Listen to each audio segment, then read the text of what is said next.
En las segundas lecciones que vamos a tener, nos vamos a proponer darle razones a las personas que estamos discipulando de por qué es necesario o por qué se necesita un Salvador, el único Salvador. ¿Por qué? ¿Por qué necesitamos el único Salvador? Y las razones que vamos a ver son razones que tienen que ver con las consecuencias del pecado. La mayoría de ellas están allí como las consecuencias del pecado. Por el hecho de que el pecado ha traído como resultado en nuestras vidas una serie de problemas eternos. Entonces, esas son las razones suficientes. Ya vimos que en la primera lección lo que hablamos fue sobre el pecado. Es el problema del hombre. Ahora nos proponemos a dar un segundo paso y vamos a hablar de la consecuencia del pecado. Allí en pecado hablamos del pecado, hablamos de la destitución, ¿se recuerdan? Y hablamos de la esclavitud, que tiene que ver con el pecado. Aquí vamos a hablar entonces, ¿qué viene de esto?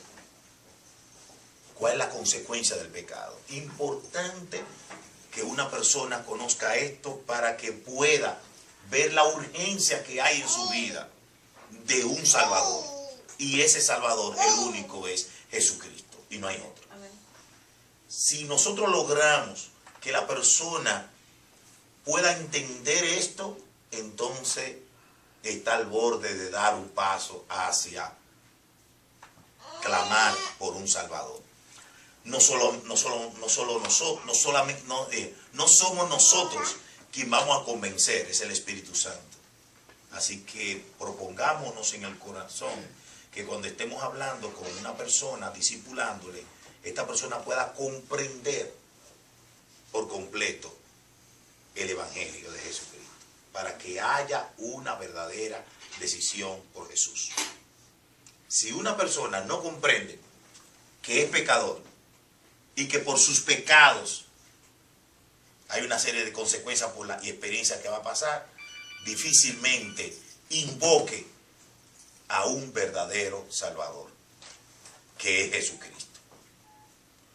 Si la persona no comprende que es pecadora, si la persona no sabe que por sus pecados tiene que pagar una serie de cosas, difícilmente clame por un Salvador.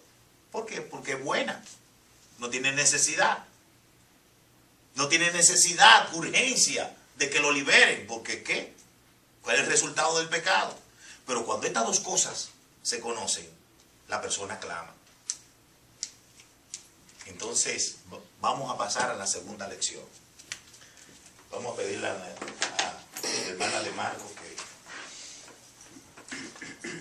Razones de la urgencia humana por el único Salvador. Las razones por que la humanidad bajo el pecado necesita el único Salvador son muchas, pero en esta segunda lección nos proponemos señalar las más fundamentales, para que toda persona consciente y voluntariamente, guiados por el Evangelio y movido por el Espíritu Santo, se rinda por la fe y el arrepentimiento a Jesucristo como el único mediador entre Dios y los hombres, porque no hay otro nombre dado a los hombres en que podamos ser salvos.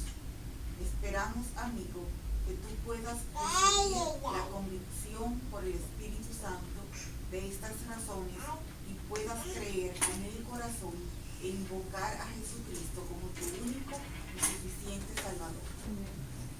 A continuación presentamos las razones por que la humanidad necesita a Jesucristo, el único Salvador de todos los que han de creer. La primera razón es porque por el pecado el hombre experimentará la muerte eterna. Es la primera razón. ¿Y la muerte de dónde viene? Como consecuencia del pecado. Entonces, la primera razón por qué la humanidad necesita con urgencia a Jesucristo es por la muerte. La muerte. El versículo ahí clave que tenemos que tener siempre en nuestra mente, si por si acaso no tenemos el material, es Romanos 6:23. Es un versículo clave. Tenemos que ponérnoslo, aprendérnoslo de memoria. Importante. Romanos 6:23, ¿qué dice? Porque la paga del pecado es muerte. Mas la dádiva de Dios es vida eterna en Cristo Jesús. La paga del pecado es muerte. ¿Cuál es el tema obligatorio que vamos a hablar? De la muerte. Y de la muerte tenemos que especificar 3 clases de muerte, que por lo menos son fundamentales, las que podemos describir. En primer lugar, la muerte espiritual. Hay que explicárselo. Eso hay que explicárselo. Usted tiene que explicarle a la persona a qué se está refiriendo cuando se habla de muerte espiritual.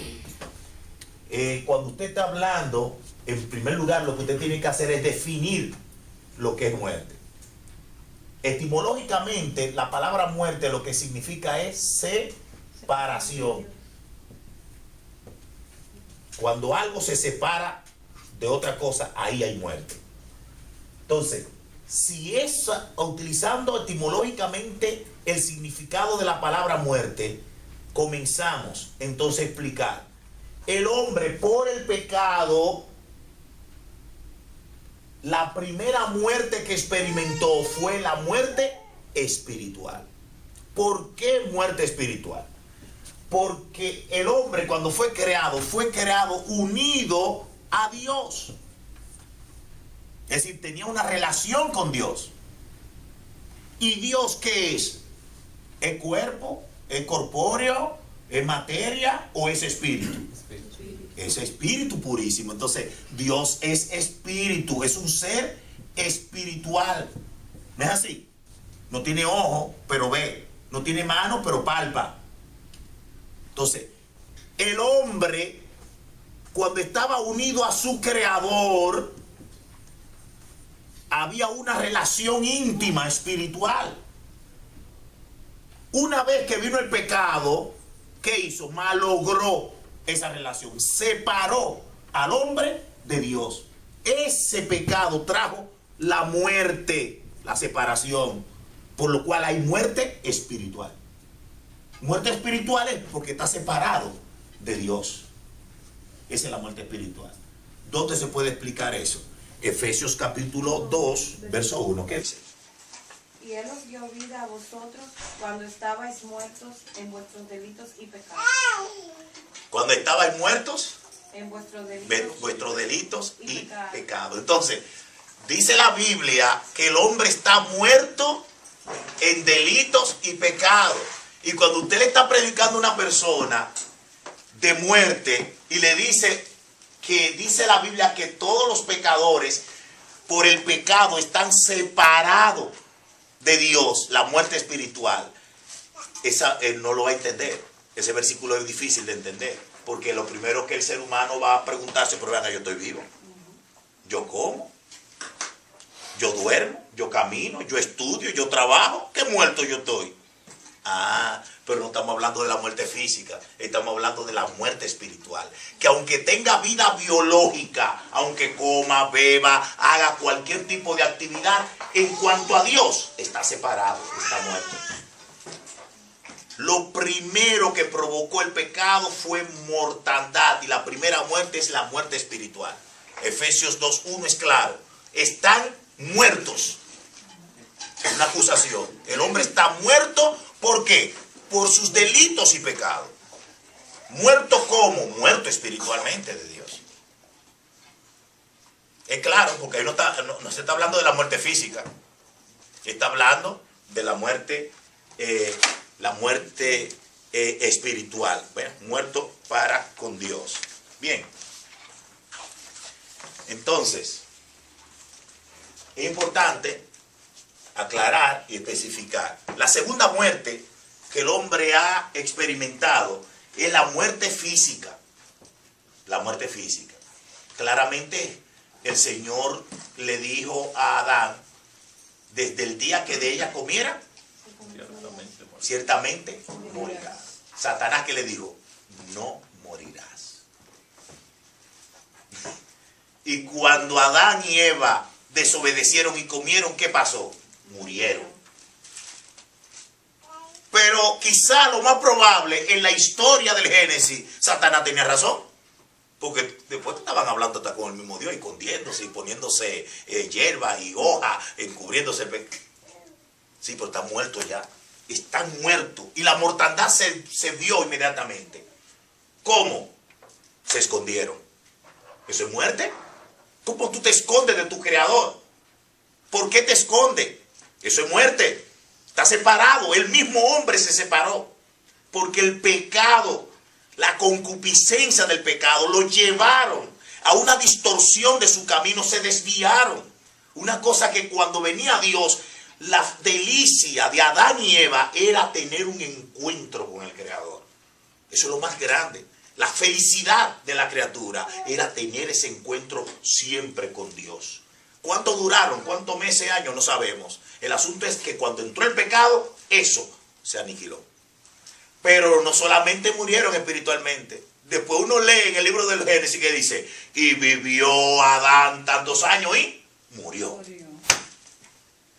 Ahí está, la muerte física. Donde el hombre nace, crece, se reproduce y muere. Todo hombre ha de morir.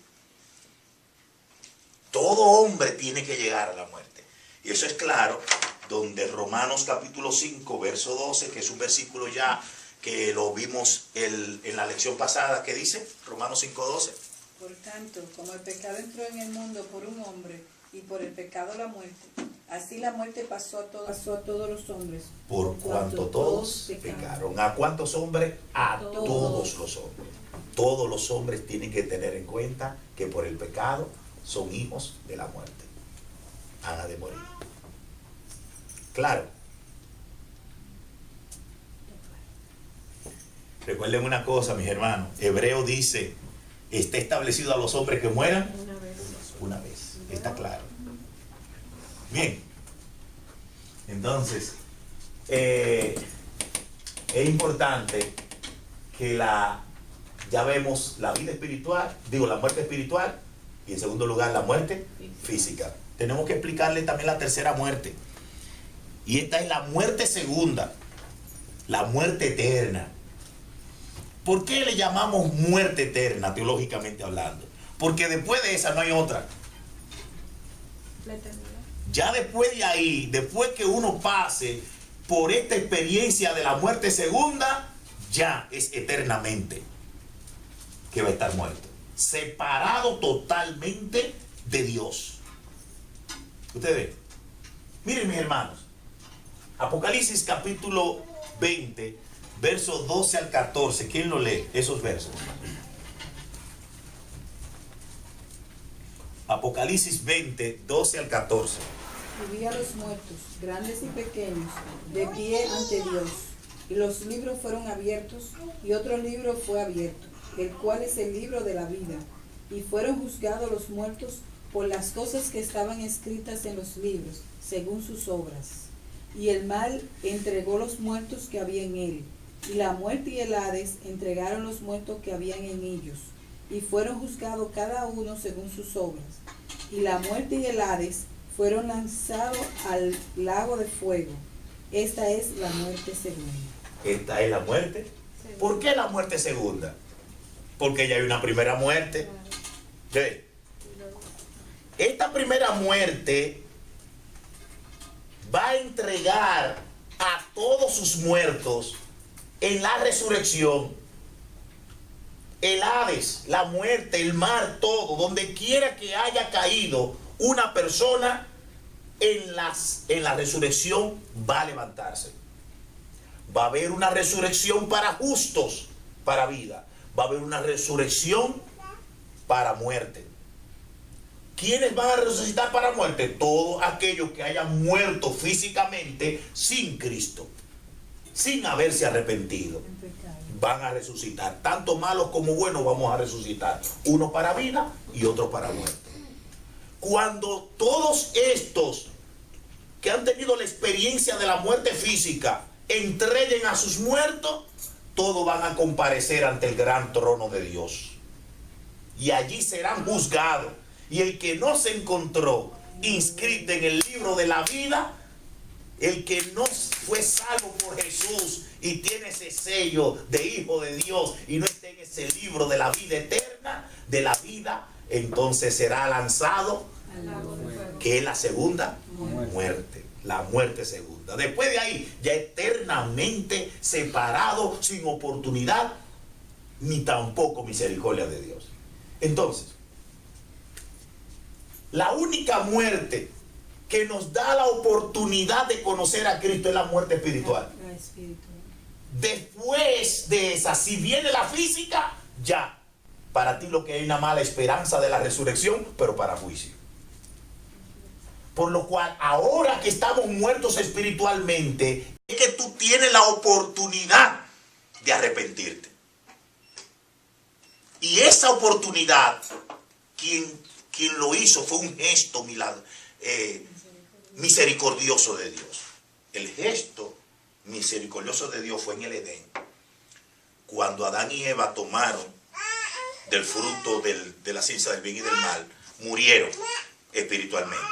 Al morir espiritualmente, Dios le dice, vamos a sacar a esta gente del Edén, no sea que alarguen sus manos y tomen también del árbol de la vida y vivan entonces para siempre.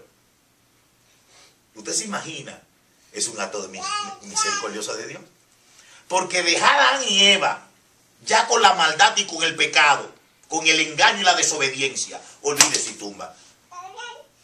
Y no hay ningún mandamiento de que no tomen del árbol de la vida. No hay mandamiento y son malos.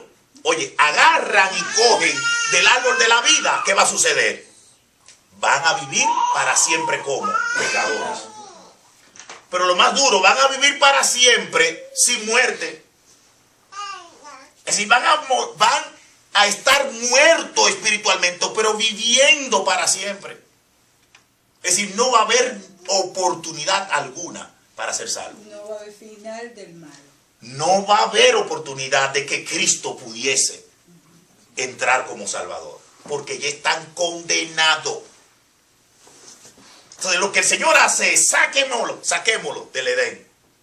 Es un acto de misericordia.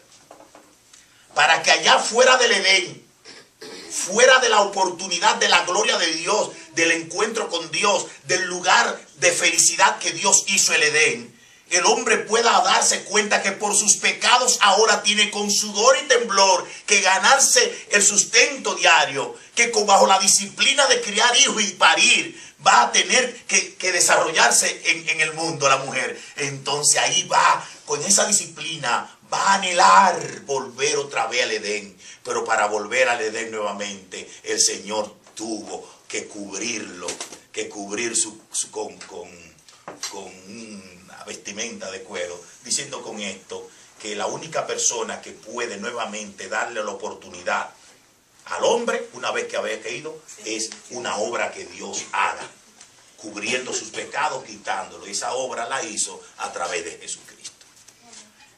Entonces, cuando usted le está hablando a un pecador, usted lo tiene que ser tan claro para que él entienda que tiene la oportunidad, porque Cristo murió para darle la oportunidad a todos los que han muerto espiritualmente poder volver a Dios. Pero es ahora que tiene la oportunidad, porque si viene la muerte física, ya no hay oportunidad.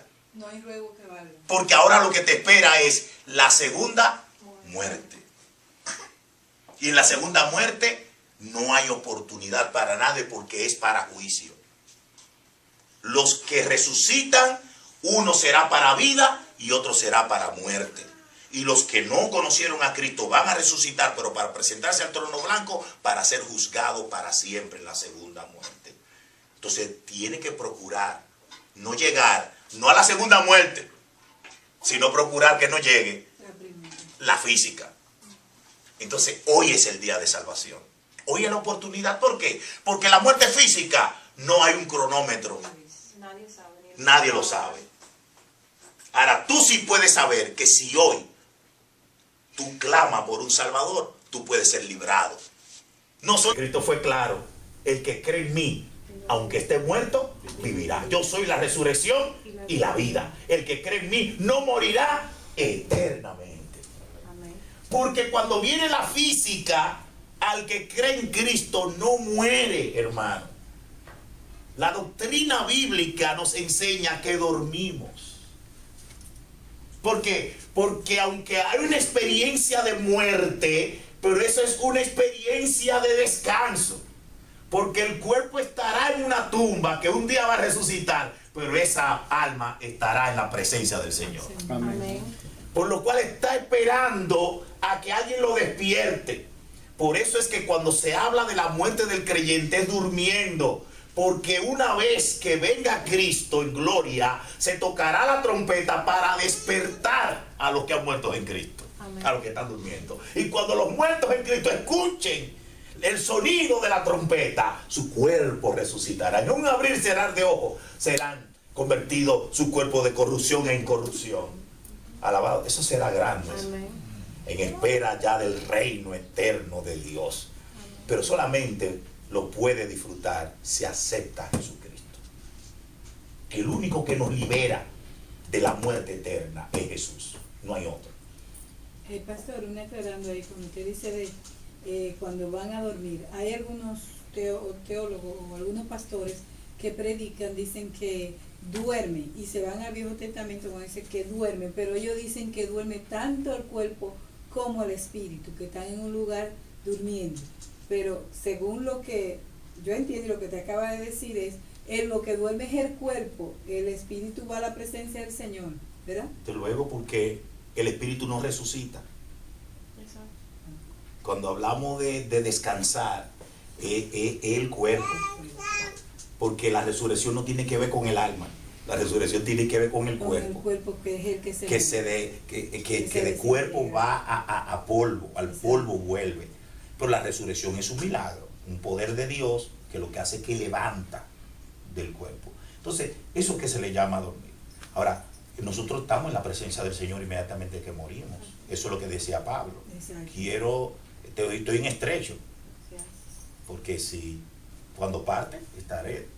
Y también No sé dónde tú ves, pero yo sé que en la presencia del Señor, es un lugar en la y presencia el del Señor. ladrón de la cruz también. Eso era. Ciertamente hoy estarás conmigo en el paraíso. Hoy estará conmigo en el Él no paraíso. dijo cuando te necesite, Exactamente, hoy. de el luego ladrón hoy. de la cruz. Ahora, en cuerpo y alma no podemos entrar a la gloria, ni a ese lugar. No. ¿Por qué? Porque recuérdate, el cuerpo, y además eso es una doctrina media fantasmagórica, porque el cuerpo tú lo entierras en un lugar, No, ellos quieren decir que tanto el cuerpo como el alma duerme. ahí en ese lugar. Ajá, o sea que el alma no va a la presencia No, del Señor, no. sino que está en un lugar No, durmiendo. entonces no hay muerte. No. Ellos no creen que no predican que que el alma va hacia la presencia inmediatamente el cuerpo muere. Luego. Ellos no, Bueno. ellos piensan que Bueno, duermen sí, también. hay una gran equivocación en esto, porque la Biblia es clara y aquí está presentando estas tres clases de muerte: la muerte espiritual, la muerte física y la muerte segunda. Amén. Bien, entonces, esta es la primera razón. La segunda razón. La segunda razón es porque por el pecado el hombre está condenado a la perdición. Romanos 5:18. Entonces ya vimos que por el pecado el hombre está muerto. Ahora la segunda razón es que por el pecado el hombre está muerto.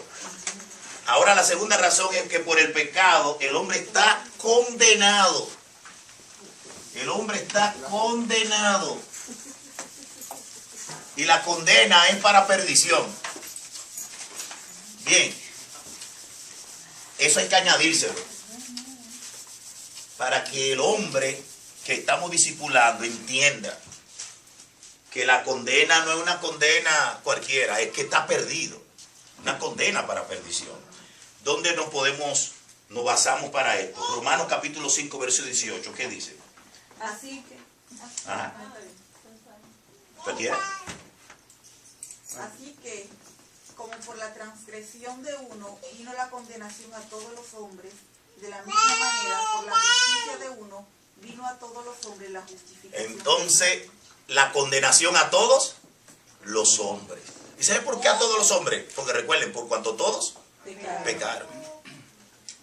Y como todos son pecadores y todos pecaron voluntariamente, entonces la condenación vino a todos los hombres. Entonces, el hombre está condenado, pero condenado a perdición, a perderse. A perderse.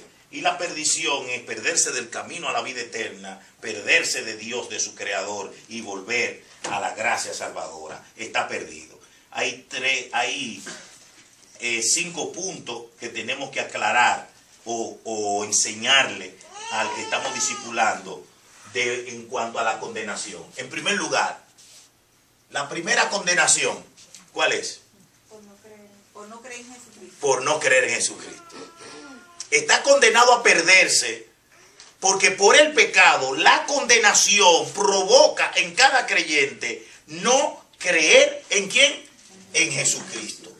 El solo hecho de no creer en Cristo, en Jesucristo, ya eso es una condenación. ¿Qué dice San Juan 3:18?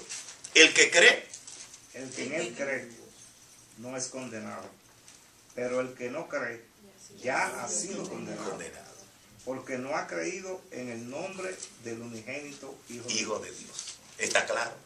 Mire, recuerden una cosa, que esos versículos no los vamos a leer nosotros, sino que usted se lo va a dar, o el otra persona, a que lo lea. Cuando esa persona lea eso, oye, pero vean que yo estoy condenado. Ah, pues yo estoy condenado. Pues yo no he creído en Jesucristo. Y ese ya, ¿qué significa? Pues él le va a preguntar eso. Usted sea claro. Es que ya, tú estás separado. Oye, inmediatamente que una persona escuche esto, va a gritar. Inmediatamente va a gritar. Porque ya, ¿a dónde pone una gente que lea eso? ¿Dónde pone el ya? Ahora mismo, ya pasó. Ya fue. Desde ayer ya tú estás en esto. Desde ayer. Entonces, se cumplió, ha sido cumplido. El hecho de yo no creer en Jesucristo, ya yo estoy condenado. Cuando una persona lee este versículo, grita. Inmediatamente grita. ¿Por qué? Porque es que la acusación divina es que ya tú estás apartado completamente. Ahí hay un examen que el Espíritu Santo va a hacer en el corazón de la persona. El hecho de yo estar rechazando tanto a Jesucristo, el hecho de yo, cada vez de no invocar, creer en Jesucristo, mira dónde estoy condenado. El segundo punto de la condenación, sierva. Óigame una cosa, y trate de combinar estos dos versículos.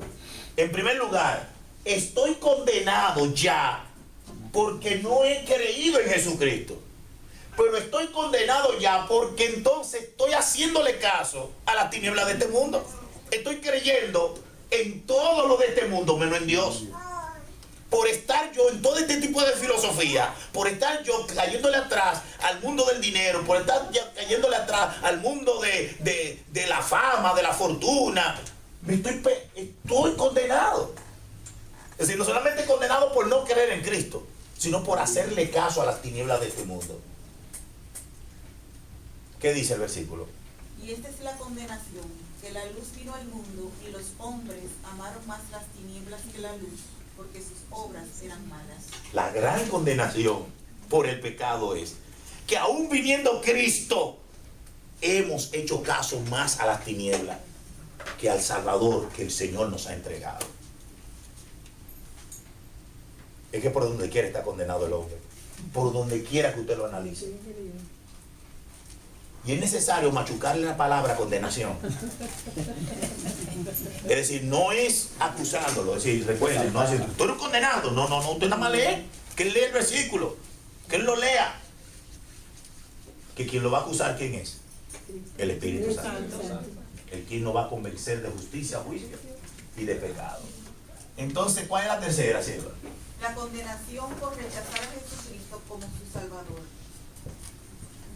Primera de Tesalonicenses. Eso hay que leerlo. Oigan bien, Aquí es por no creer en Cristo.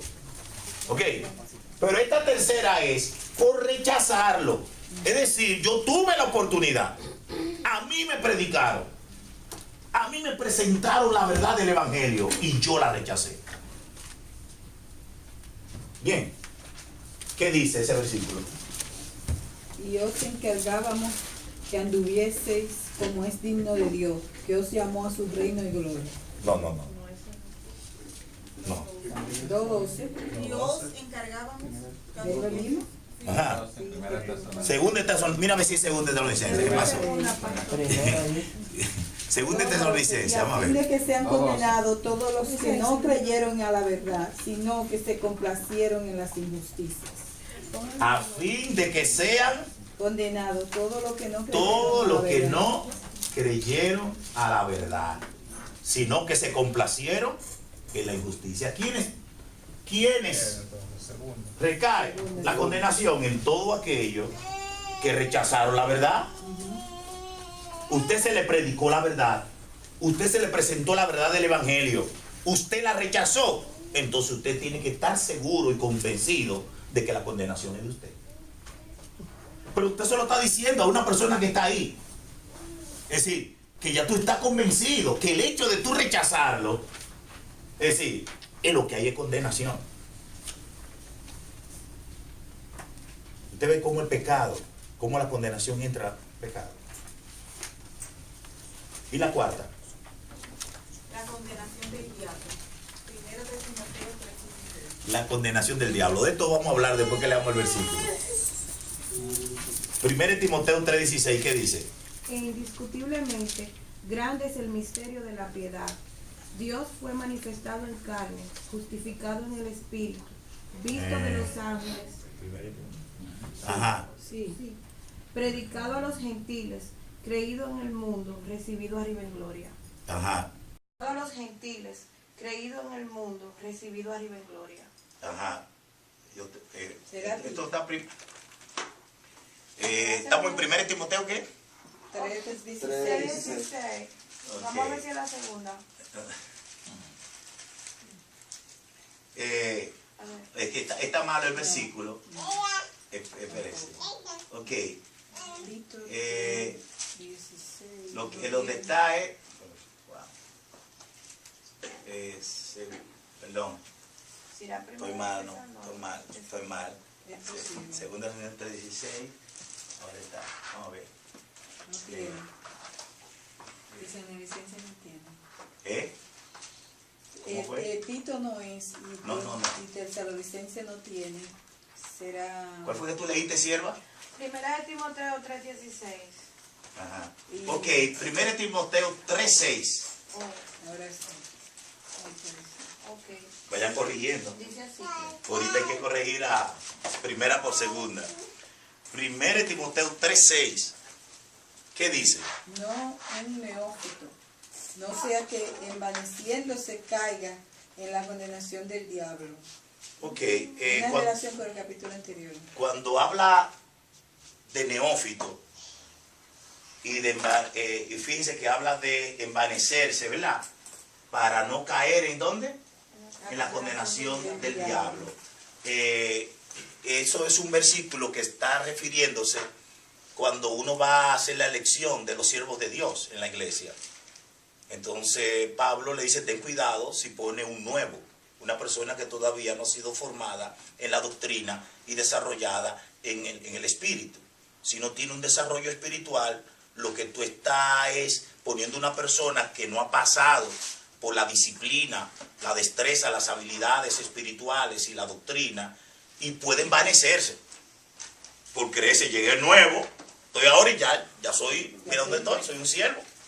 Entonces, tú estás llevando a un creyente que con buena intención quiere servirle a Dios, pero inmediatamente se convirtió ayer y ya mañana tú lo tienes sirviéndole al Señor en un don y un ministerio. ¿Qué puede suceder con esa persona? Que se envanezca, se llene de orgullo, altivez de rostro. Y está diciendo que esa acción de orgullo y de altivez de rostro ¿qué es lo que es? ¿Propio de quién? Del diablo. Cae en condenación del diablo. Que así fue que empezó Satanás. Condenación del diablo. ¿Usted ve? Ahora, Envanecido. ¿qué es lo que nosotros vamos a utilizar para aplicársela a la persona que estamos predicando? Que hay una condenación que es del diablo, que solamente pertenece al diablo, que por su orgullo, por su altivez de rostro, lo que merece es el infierno y el fuego eterno. Pero como dicen los evangelios, el infierno fue preparado ¿para quién? Para el diablo y sus ángeles. Pero el diablo y sus ángeles no quieren irse solos, sino que quieren también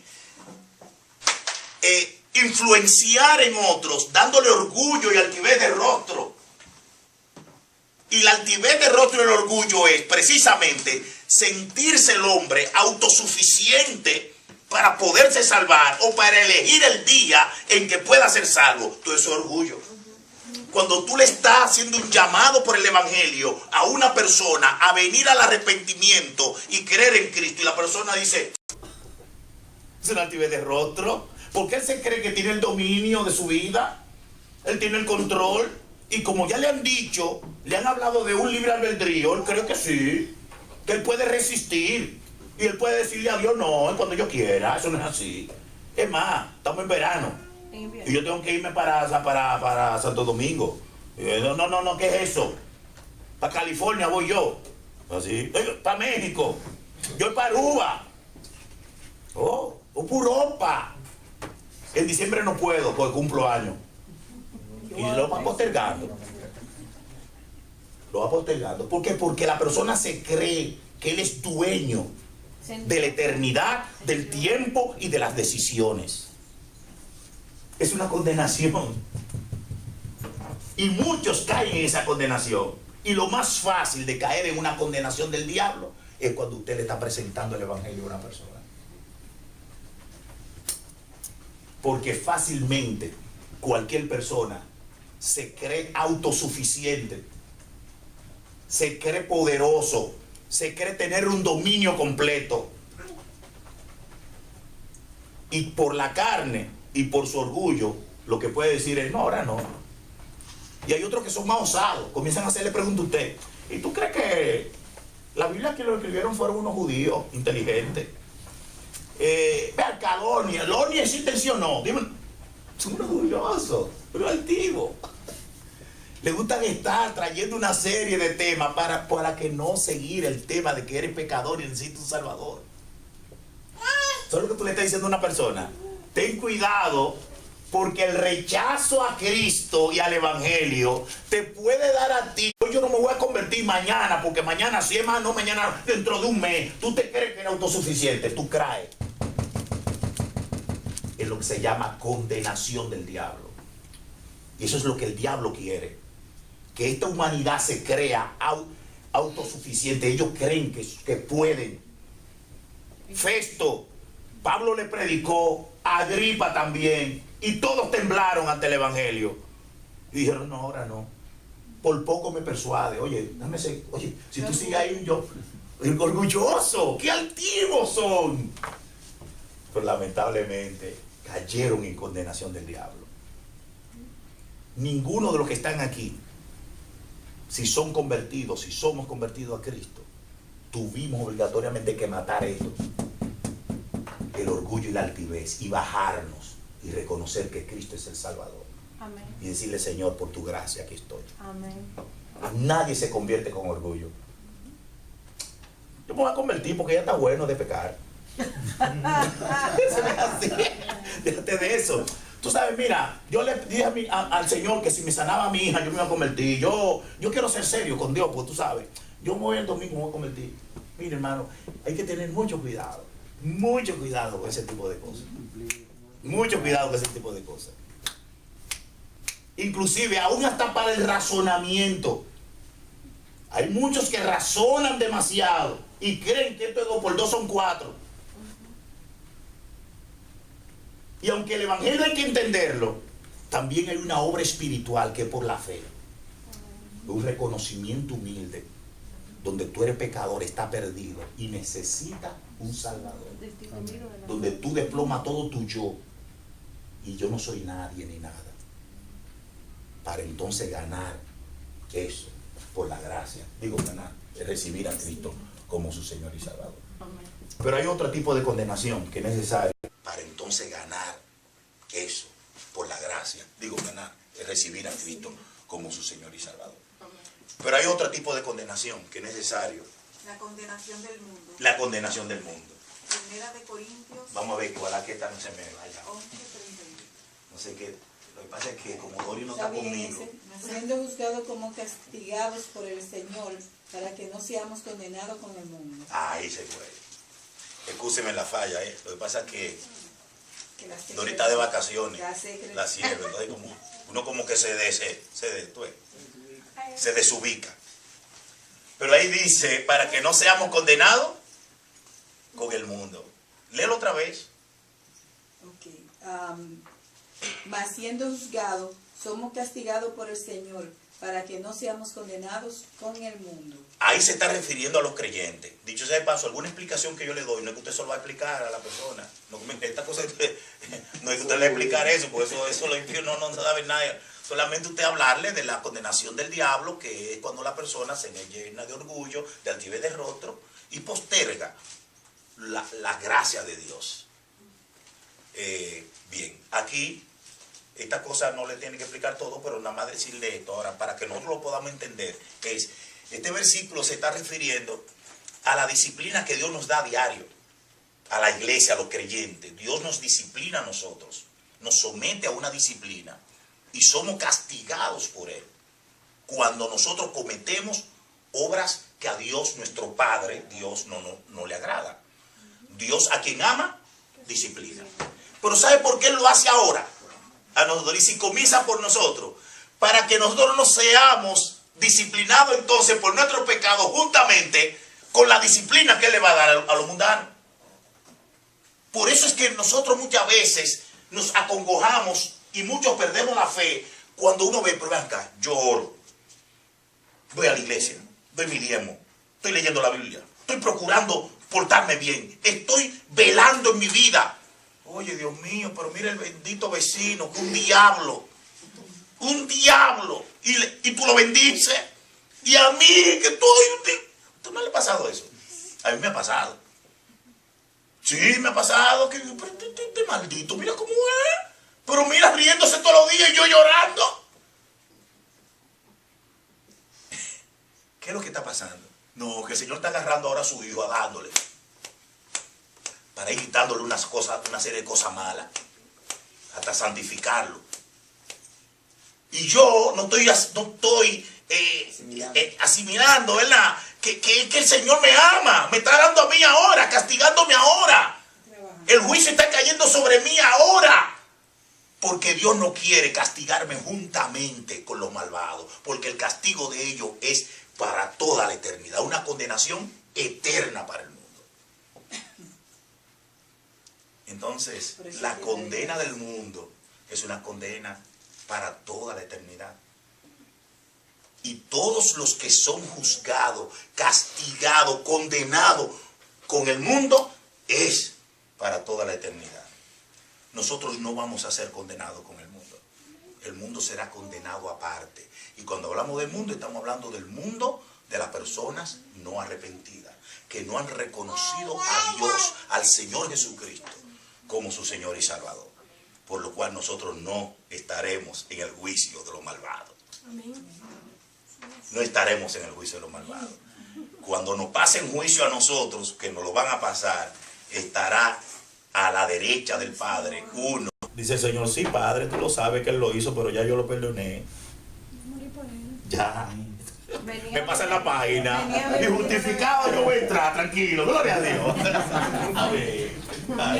Así es, tú ves, así mismo es, porque seremos juzgados, todo el mundo, vamos a comparecer, todo el mundo va a comparecer, ellos como nosotros, nosotros vamos a tener un abogado, nosotros vamos a ser justificados, nosotros vamos a pasar diciendo no, pero aquí no hay nada, el Padre no va a leer nada, pero ven acá, Rolando, ¿qué tú haces aquí? Pero tú estás en el libro de la vida, sí, ¿qué pasa? Juan, pasa, así es, pasa, así es. Gloria a Dios. Pero hay otros que se van a querer colar. Tú no estás aquí en el libro de la vida, ven para allá. Usted va con el mundo. Y cuando habla del juicio del mundo, la condenación, habla de rugir de dientes, de una expectación de fuego. Llanto. Habla un llanto. Y todo es eterno. Significa que no como dicen los mormones, ni como dicen los católicos, ni como dicen los adventistas, como un Dios de amor va a poder condenar eternamente a millones y millones de personas. ¿Tú consideras que Dios no se va a condoler de ella? Sí, yo considero que No, el Señor se condolió de Cristo, su amado Hijo, y lo abandonó, no se condolió. El Señor Jesucristo fue rechazado por el Padre, por ese Dios de amor. Y si Señor no le tembló el pulso para castigar a su Hijo porque cargó con los pecados nuestros, no le va a temblar el pulso de ver millones de gente eternamente separados y condenados. Porque así como Dios es un Dios de amor, también es un Dios fuego consumidor. Y sus atributos están todos en línea. No hay uno más que otro. Y justo. Porque hay muchos creen que Dios es recto y justo, pero está aquí. Y el amor de Dios está aquí. No, no es así. Es aquí que están todos juntos. Por eso es que Dios es solo, equilibrado, totalmente un Dios santo, verdadero. Así que la condenación viene. Y si usted no tiene a Cristo como su Señor y Salvador, será condenado. Usted solo repasa. Va a pasar por la condenación de no creer en Cristo, de creer en las tinieblas, de rechazar a Cristo, la condenación del diablo y la condenación del mundo. ¿Qué es lo que le espera al pecador? Fuego. Qué terrible es la condenación. Qué terrible la condenación. Señores, yo creo que esto, cuando uno lo lee así y uno lo puede entender, esto debe de molestarnos a nosotros. eso da teriqui.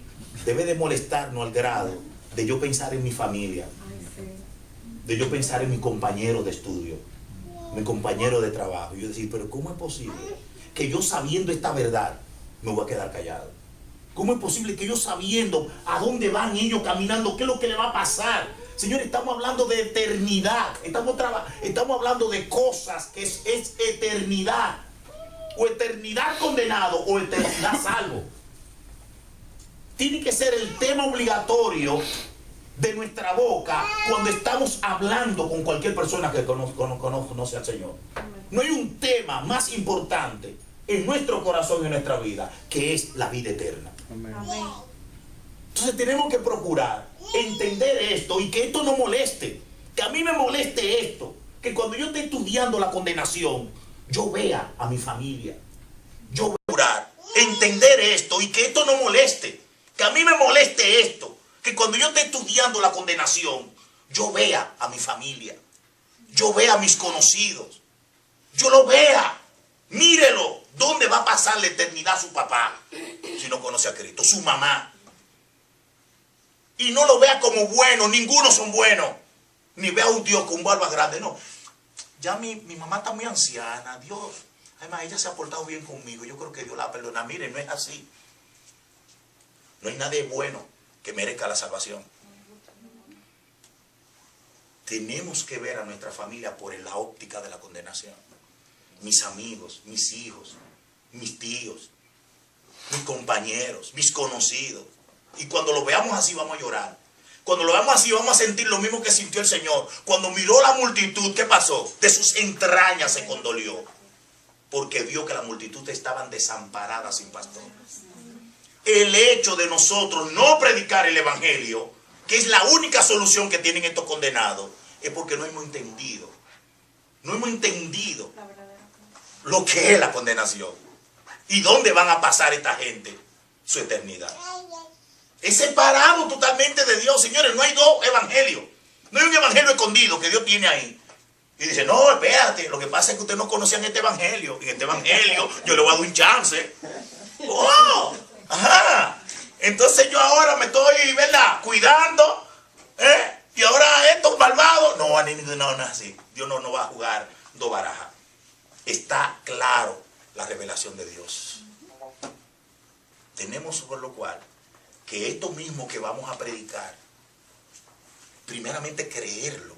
Porque si lo creemos, esto nos va a mover. Nos va a mover. Nos va a mover. A que cuando estemos delante de un compañero de trabajo, de estudio, el tema obligatorio es Cristo. ¿Por qué? Porque yo estoy consciente de dónde tú vas a pasar la eternidad. Aunque tú no lo creas, yo sé dónde tú vas. Y yo soy el que tengo la solución. Y la única solución del sol para abajo es el evangelio, no hay otra. Dejemos la película moderna de los evangélicos modernos. Yo voy a orar por él. Ora por él. Ay, mira, es el hijo mío, es tan corrupto. Ora por él. Sí, yo voy a orar por él. ¿Qué es eso? La oración no salva. Perdóneme, que no quiero meterme en teología. Yo sé que... Pero usted puede orar. Señor, mira a mi vecino, qué malo es, sálvalo. Señor, mira a mi vecino. No va a ser, no así. No es así que se salva. ¿Cómo van a creer si no hay quien le predique? ¿Sabe cómo el vecino se va a salvar? Que yo un día dedique tiempo y momento de decirle, vecino, usted se atreve a tener un encuentro conmigo. Yo quiero, para que estudiemos la Biblia, quiero hablarle acerca del Evangelio de Jesucristo. ¿Usted quiere saber más de la salvación, de la vida eterna que Cristo da? ¿Usted se atreve? Sí, está bien. ¿Qué día a usted le gustaría? Tal día, pues está bien, ahí estaré todos los días.